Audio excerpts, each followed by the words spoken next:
Hey, what's up? It's Rob Gordon, the Wingman, out here in front of Rudy's Barbecue. And that's because I'm on a road trip. I'm heading down to see my parents, and I'm going to stop and wing in Texas at Corpus Christi and a few other spots along the way, hopefully, if the wind is good. Had to get some barbecue. Once you hit Phoenix, you start getting the Rudy's. It's like maybe mid-tier barbecue in Texas, like the McDonald's of good barbecue, but yeah, gotta get some brisket.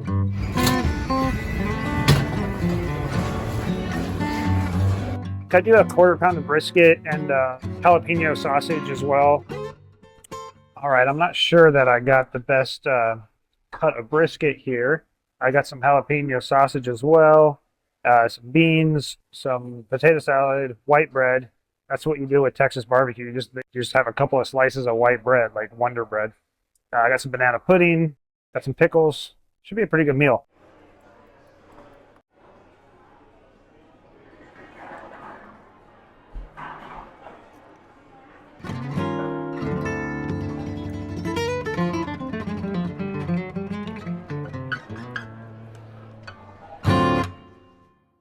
Well, that was delicious. I ordered a 1/4 pound of brisket, but she put a 1/2 pound onto the scale. It's like, is that okay? I was like, sure. I'm pretty stuffed. I don't think I'll be eating anything else the rest of the day. But yeah, I'm going to drive a couple more hours and then try and find some BLM land to sleep on tonight. I don't know, maybe I can find somewhere where I can do a little hike in the morning or something. But we'll see.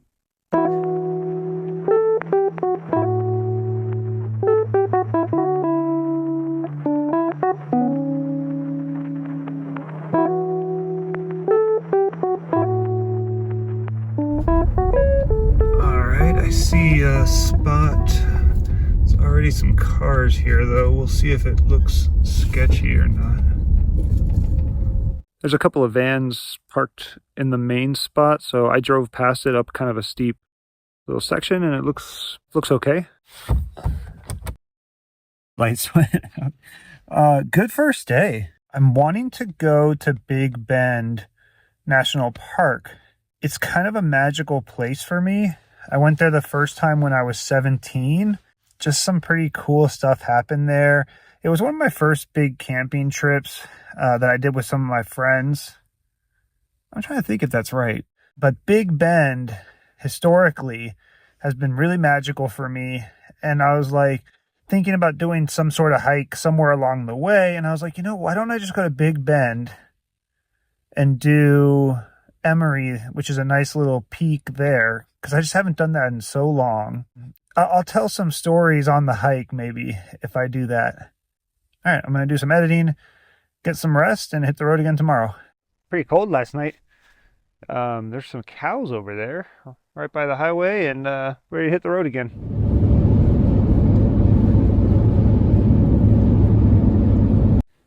Forgot a backpack for the hike tomorrow to carry water and stuff, so had to come into Walmart and pick one up. It's pretty cool to come back to Big Bend all these years later after spending a lot of time in the Sierra, which are some of the most beautiful mountains in the world. But these West Texas rocks are still really unique and have a real appeal to them. There you can see Emory, which is what we're going to hike tomorrow, hopefully.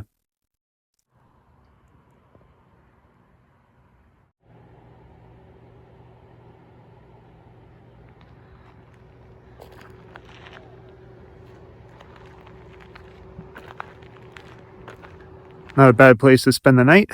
This is the Study Butte or Study Butte. I don't know how to pronounce it. It's next to Terlingua, and there is the Starlight Lounge over there. I don't know. Maybe I'll go check it out. Sometimes it's nice just to pay and have an actual campsite and not have to boondock. I could sleep at a picnic area or something.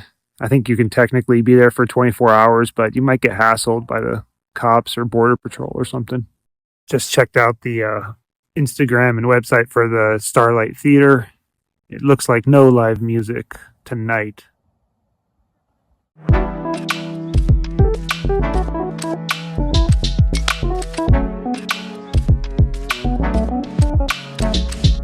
All right, well, I'm setting off on the hike. It says it's 5.5 miles up to the top, 2,500 feet of elevation. Pretty nice day.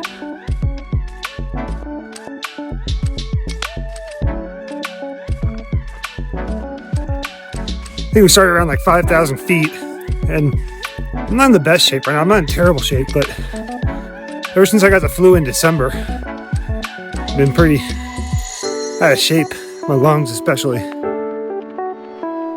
Whenever I hike, I always use maps.me. You can download the offline apps before you get to somewhere with no cell service, and then you can turn off your cell service and it's all just GPS, so you can save your battery, and if you carry a battery pack, you'll never get lost. Starting to get a little more altitude with these switchbacks, the dreaded switchbacks. Usually the worst part of any hike. Actually, the worst part of the hike is usually when you're on big mountains, the talus fields or the scree fields. You're going straight up like loose shale and rock for like 1,000 feet. It takes you forever. It's brutal. I think we're about halfway. You can see the parking lot and visitor center down there. A little bit of a false summit there. Another 1.5 miles to the top.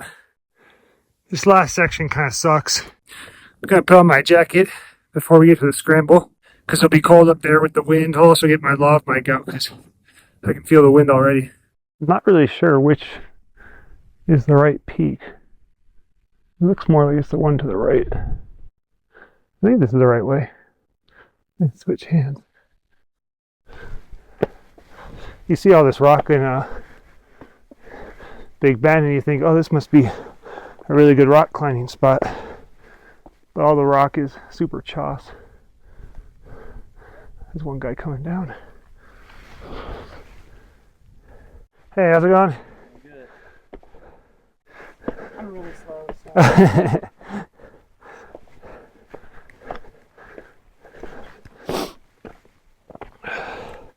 All right. I think this is the summit. Oh yeah, this is definitely higher than the south one. Do the little panoramic here. That's Texas. Coming over. I don't know if that's Santa Elena Canyon down there or if it's further down over here. But then you get the Rio Grande all along there. And Mexico's on the other side of that. Some big canyons down there. Like as tall as El Capitan, I think, like 3,000 feet walls. But like I said, chossy, so no rock climbing. And then down over here somewhere, I could be wrong about the exact location, you have Boquillas Canyon. And that's where we used to go across to Mexico. You'd pay $2 to a Mexican guy. He'd row you across, hang out in Boquillas all day, eating burritos and tacos and drinking B-grade Mexican Sotol. They row you back. I think they still do it now, but it's after 9/11, it's controlled by Border Patrol. I don't know if you need a passport, but... And then down here, you have where we started today. That's the 360. It's a pretty amazing view. I don't think any hikes are really worth the view, to be honest, because hiking is miserable. It's just suffering. In terms of payoff, you get a full 360-degree view up top of this one. It took me about 2 hours to get up here, I think. Made pretty good time until that last half mile was pretty brutal. I started feeling it. But, you know, winging really keeps you in good shape, just the pumping and stuff. And I've been doing a little jogging, so yeah, no problem with fitness, really. I was pleasantly surprised. Gonna have a little lunch, and then I think we'll head back down.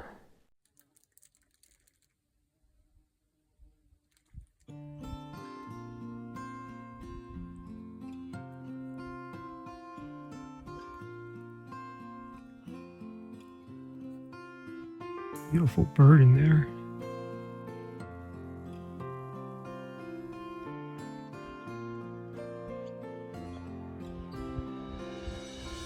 So I promised some story time. So let me maybe climb up that little rock pile and get the story going. Oh man, I just climbed up that one and there's another one in the way. Gotta go climb up that one now. Pretty good view up here. Okay, so the first time I was here, I was 17. We came out here. We were blown away by the beauty of it right away, coming from flat Houston swamp. Did some stuff. We were having a good time. And then it was New Year's Eve of 1999. So Y2K, the big Y2K. And we went down to the hot springs. There's a hot springs right on the border with Mexico. So right on the river. There's a river, and then there's the hot springs right above it. We haven't been there. It's in the dark. It's a little bit of a hike. It's cold. We have our flashlights, and then, we show up and we finally get there, and people are like yelling at us like, "Hey, turn off the lights, turn off the lights." What do we know? We're just 17-year-old kids going to the hot springs, and we realize they're all naked. Right? So we got in our swim trunks. We go in there and we sit down. And then I end up next to this woman whose name was Mischief. That's the name she gave me. And she was 40 years old. She's like, "Are you guys really going to wear your swim trunks in here?" And I'm like, I guess not. So then we took off our swim trunks. I'm sitting next to this, 4-year-old woman. It was dark. I couldn't really see her, but, she seemed pretty attractive at the time. And I was just chatting her up all night. Someone had brought fireworks. New Year's came around. People were shooting off fireworks. And then me and my buddies, we jumped in the Rio Grande and we swam across. And it was like raging rapids and freezing cold. We swam across. We went to Mexico. We did some handstands on the Mexican side. And then we swam back, jumped back in the hot tub because it was really warm. Nothing happened with Mischief. 17 was, I think, the legal age of consent at the time, but she's probably mid-60s now, which is crazy to think about. So that was a good night. And then the next day we went hiking in Ernst Tanaja, which is like a little canyon with some watering holes. And the only way through was to basically get in the water and then climb up this little embankment. I'll see if I can find a picture of that. So our group kind of split up at that point. Or no, that's not true. Okay, so some of us, I was wearing shorts. A couple of us were wearing shorts, and a couple of us were wearing pants. So the guys wearing pants, they just took off all their pants and went down to their boxers. And then we left like our shoes and a lot of other stuff at the base of the watering hole. Okay, so we kind of hit it a little bit, but not that good. But there's no one around. We weren't worried about it. We also left our disposable camera. And then we climbed into the watering hole and we climbed out the other side. And then we hiked a little bit further. We had like a rock fight and stuff. It was a pretty good time. And then we start coming back. We hear some voices. And the guys who were in their underwear, they were embarrassed, so they hid. Just me and I think one of my other friends, maybe two of us. And we go back to the watering hole, and then there's these two young guys and this girl. And the girl is just beautiful, like the most beautiful girl I've ever seen. She had an English accent, but she looked more like Italian or Spanish. And they're like, "Hey, how do we get through here? Like, is it worth it?" We're like, "I don't know if it's worth it, but we can show you how to get through because, we're climbers." The guys had no problem. They hopped in, they got through. And then the girl was left.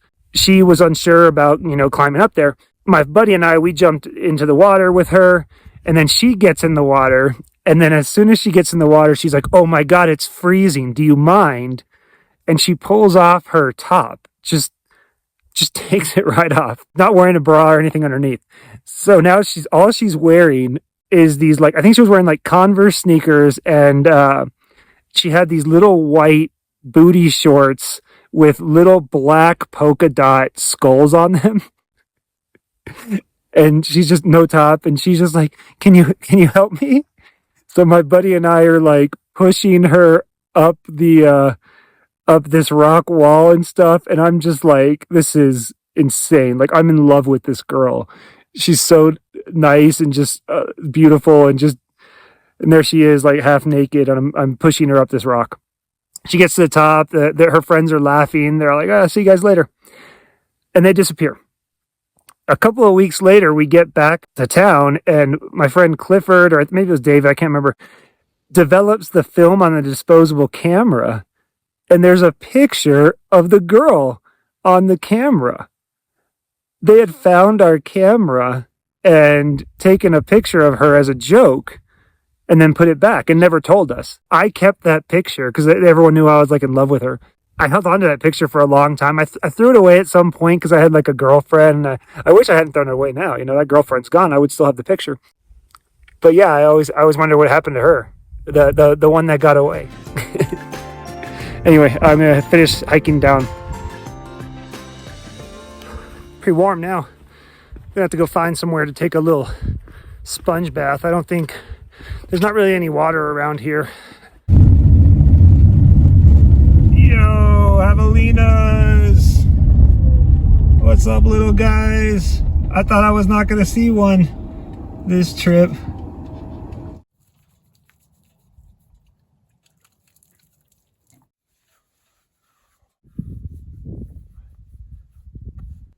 I stopped for sunset at this beautiful rock climbing spot on the Pecos River, and then I kept driving as far as I could that night.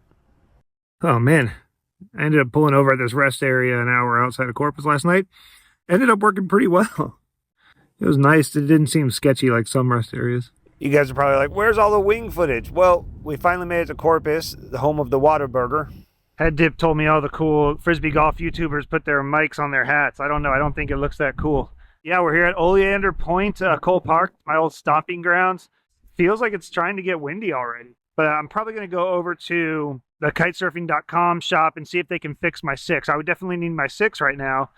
I've got a small tear in it, so on the leading edge, I can't repair that myself. But I'll show you around here a little bit. Man, it's crazy to see this. I haven't been here in so long. But yeah, you got this little bluff up here. And then you have this big rock beach. And you launch from there. That's where the kitesurfing.com guys are, over in Portland. And then over there you see the battleship. That's where North Beach is, so that's a good place to wing as well. It's a little bit more onshore, or sometimes we'll go there if it's a northeast. And then there's downtown Corpus. We used to have the US Open of windsurfing and kite surfing here. You'd have tents just all up and down here, and like so many people would come out, which is crazy. You can actually wing across the bay, and we do that every once in a while. I think it's like 8 miles or something. The bay wraps around, so there's these little parks all up and down it. Like over there is Dodson, so that's where I did my first kite surfing downwinder. You know, launch down there and then come all the way down over to Cole Park over there. You know, depending on the wind direction, you can go do downwinders like all over. So it's kind of ideal for winging. This is one of my favorite spots to windsurf, like freestyle, bump and jump freestyle windsurfing. It gets really nice chop, but we definitely want to wing here. God, it feels pretty good already.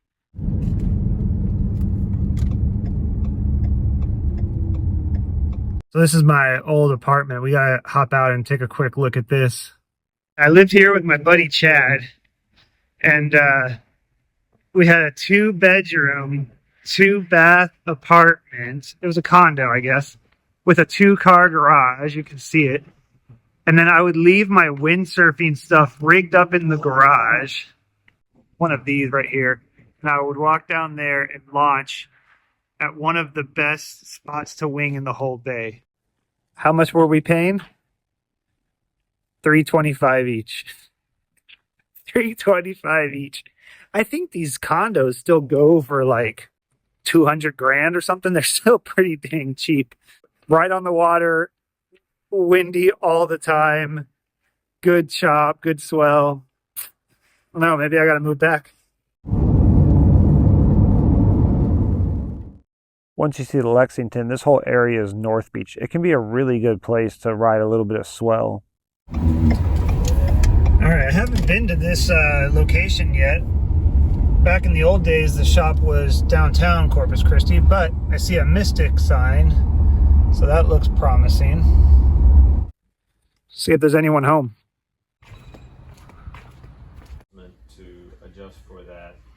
Jeff was helping out a customer when I came in, so I looked around, check out these cool hats they got. They got this little Torx tool that you can keep within your wetsuit. They got the PKS bungee lines and accessories. They have a ton of stuff inside the shop. This is some old zero gravity boards from our buddy Pete Nordby. I'll talk about him some other day, but that's the board Jeff rode in the US Open where he got second place. In here fixing my wing, the manual labor, that Jeff can just take care of it. This is their whole repair area. It's awesome.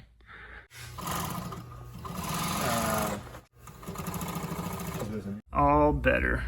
Guaranteed for the life of the wing. Guaranteed. It will never fail. Never fail. But I'll break something else before that fails. Yes, you will. That's the way you ride. Handle passive. Trying. Thank you, Jeff, for repairing my wing. If you come down to Corpus, and you should, because it's literally one of the best places to wing. It's like windy all the time. All the time. Stop by the shop, support your local shops, or go to kiteboarding.com or wingboarding.com, and they sell everything you could possibly need. Everything. 20 years of this stuff. We're always here. So this is the way to do it. You get the gear from the people who are growing the sport. Right, we're here at Wildcat in Portland, Texas. I think it's called Violet Andrews Park or something as well. This is a really good spot to kite surf and also to wingfoil. So you got this big grassy rigging area, sandy beach area. And then right in here, you have like a little flat water section that's really shallow, and then you can go further out to foil. There's even a nice little gazebo. You can sit down or watch the foilers and kiters. New repair, holding up really well. I rigged up the biggest things I had, my Wilf 6 meter and my Hyper 210 foil. It's a little bit of a walk down to the water and through the shallows to get to the deep water, but it's not too bad. It's not really the season yet in Corpus, so it was light wind, even though it looks a little bit windier because of the onshore wind. You really want to be getting here around April, May, and then early summer. That's when it really starts to crank. That spring and summer thermal comes up every afternoon, 20 to 30 miles an hour from the southeast. And it comes across the bay over to Portland and Wildcat, more onshore. At Cole Park, it's side shore. And then back at the beach, it's more, onshore again. And you'll get that same pattern this time of year, but only a couple of days before the northeast comes. Once the northeast comes in, you get up early in the morning and you go wave sailing at Port Aransas. But this is the time of year I was able to travel. So you can see here, especially with the choppy water and the small board, I just wasn't able to get going. There was another traveler, Lance, going from San Diego to Alabama. He stopped as well. He had some bigger gear, an 8 meter and a big board. His board with my wing, I was close, but this Wilf doesn't have that super low end gear, so I wasn't able to do it. If you're going on a wing vacation, you gotta have a big wing, a big board, and a big foil in your quiver because you don't want to get skunked. I just don't have it. All right, we got kite foiler trying. He might be the only one who can make it happen today. And yeah, he was out there ripping around, having a great time. Nice to have light wing gear. It's so desperate that Jeff has resorted to flying an RC glider. He's got to throw it. Jeff really built this kiteboarding destination up from nothing. It was nothing when we first went out there, and now kiting has become a huge part of the city. It's thrilling. So it wasn't windy enough, so Jeff said, why don't we come over and do some wing skating? And there's this huge parking lot. It's perfect. And do a little sunset wing skate. Should be perfect to practice some stuff. I always tell you guys the best way to practice tricks is wing skating. It's totally true. Jeff has these awesome wind carver boards that you can get on kiteboarding.com. I'm going to try one out. I haven't tried one before, so I'm pretty stoked. You can't beat this. I mean, look at this. For this big old parking lot. Beautiful parking lot. Oh no, that's not good for the wing.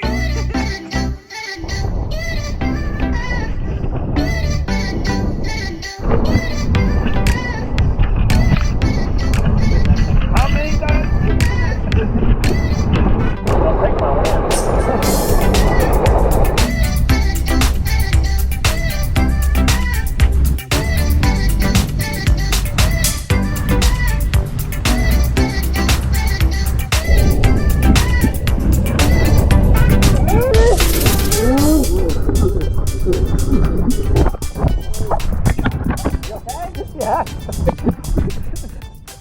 Don't forget to wear your helmet and your knee pads if you're new at this.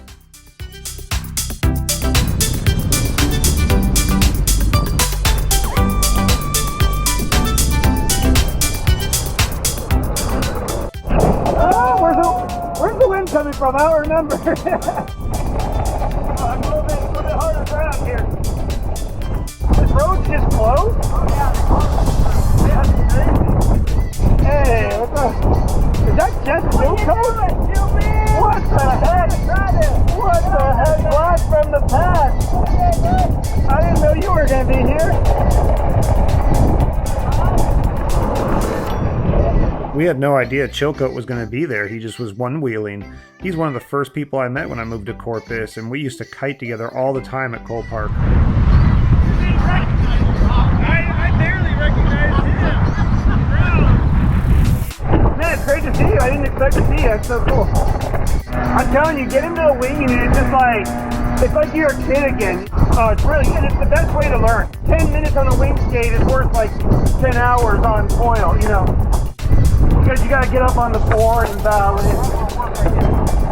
We gotta get you. You need real evenly stable engines to control that forward pitch. Yeah. Kind of noticeably disabled that thing. We gotta get you on it. We gotta get you with the winging. Jeff had a lot of excuses about why he couldn't foil and wing and all that, but you know what? Enough peer pressure and you can convince your buddies to do anything. So here he was trying out the wing skate. I bet he's ripping on the wing soon.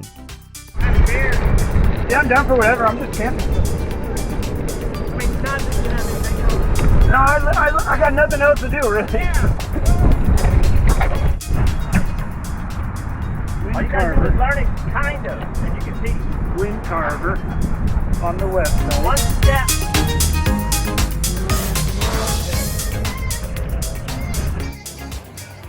Jeff told us about a band that was going to be playing at the surf club, so we went over there. These guys were awesome. They've been playing there every Tuesday for like 30 years or something.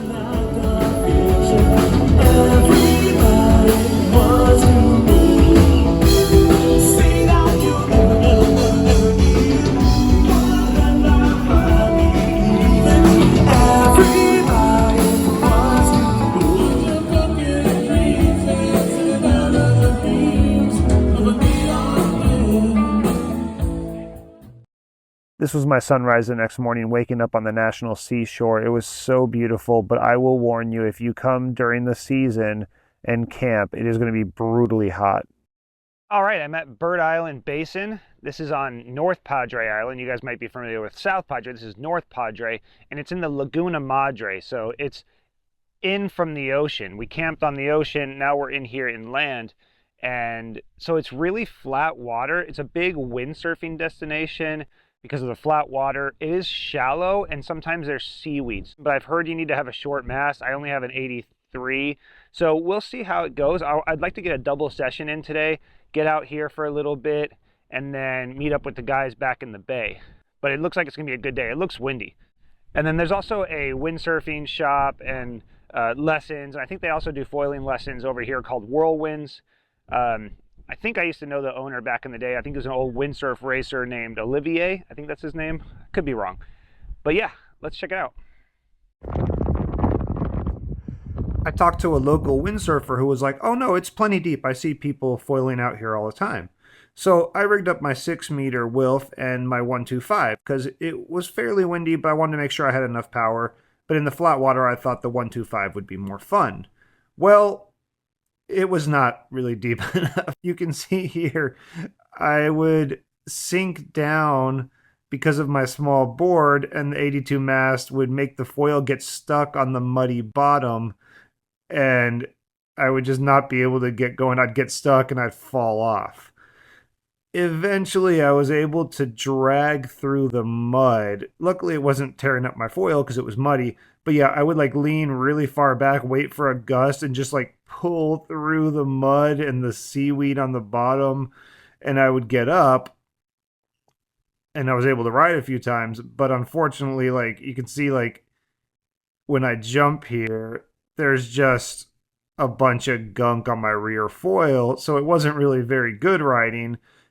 Yeah, of course I crashed because I went up way less than I thought I would. But it would also make the foil pitch down randomly. So I had to ride with all this back foot pressure just to stay up. But I was able to ride. You can see here I'm doing a little Heineken jibe. The flat water was really nice.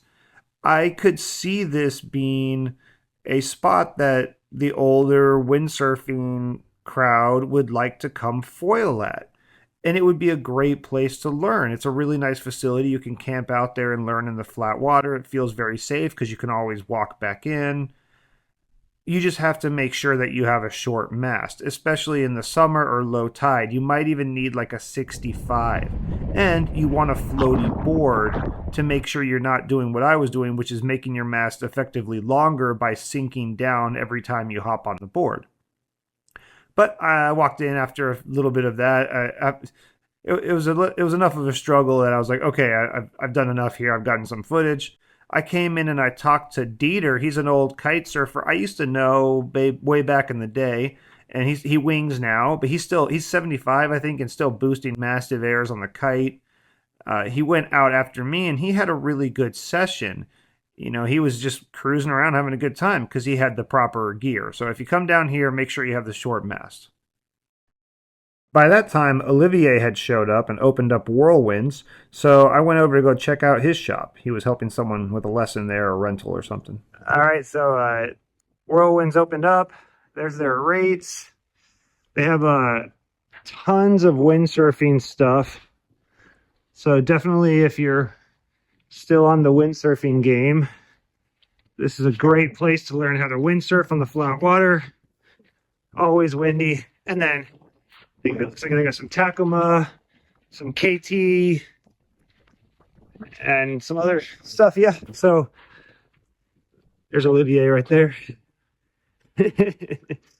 But yeah, come check them out if you want to do the flat water. This is your only option. Just make sure you bring a short mast. That was not really very successful because I didn't have the right size mast. Good spot to go, but it didn't really work out too good for me today. My new friend Lance, who's driving from San Diego to Alabama, is at Sunset Lake. So I'm driving back over there maybe to get a couple of clips of him just to show you guys Sunset Lake, the other flat water option in Corpus. But, talking with Olivier and stuff, he said, this time of year, the wind, if it's cold water, it doesn't make it all the way across the bay. As the true thermal kicks in and the season really kicks in, all summer it gets really good wind all the way across the bay. Jeff Howard says it's the windiest at Portland in the summer and in the spring. So here we are at Sunset Lake over by Portland. This is Lance out here. He was trying to make it happen, but the wind just died. Not really going, but you can see it's super flat water, and because it used to be like a water ski area, this is all dredged out. And also this is where kiteboarding.com does their lessons. It's kind of offshore, so they'll let you go to one side and you try and work your way this way, but they've rigged up a way to pull you back if you get too far. So we packed up and drove down the street to Wildcat, Violet Andrews Park. And Lance went out on his big stuff. It looked like he was making it work. So I rigged my 6 and the 125, thinking the wind would come up strong. I ended up drifting all the way back down to Sunset Lake before I got on foil. But I got up, I got one tack back in. I switched to the 210, and I was able to have some pretty good rides. That onshore wind, it wasn't super windy. It was like 13 to 18. But the swell there, even with the wind fairly light, was really good. I can only imagine how good the swell rides would be on a real windy day. You can see here I'm getting a nice ride on the 210. You could find these little sandbars here and there that would let you, ride for a pretty good amount of time.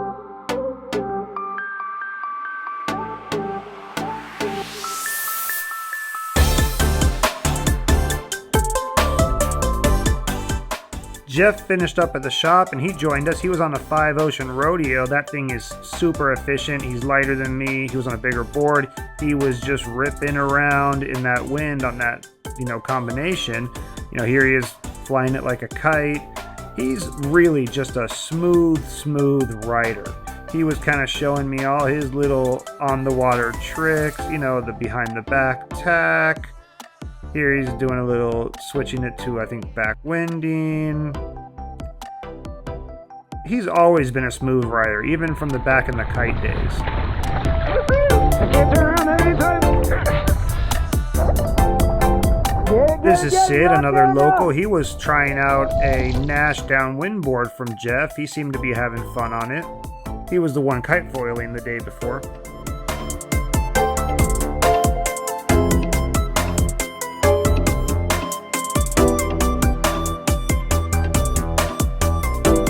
Here's Jeff doing a cool transition into the back wind from toe side. I need to try that out. That's kind of a cool little technique.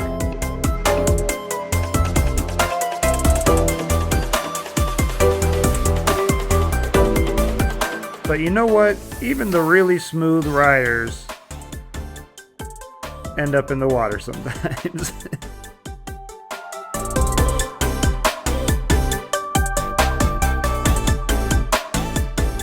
I think this rider's name is Joe. He launched from his house and met us out on the water somewhere down by Sunset Lake. We were heading all the way over almost like to North Beach and, you know, the Lexington. We used to do that run a lot. Do the run over to Cole Park. On a good windy day, you can just go all over the bay.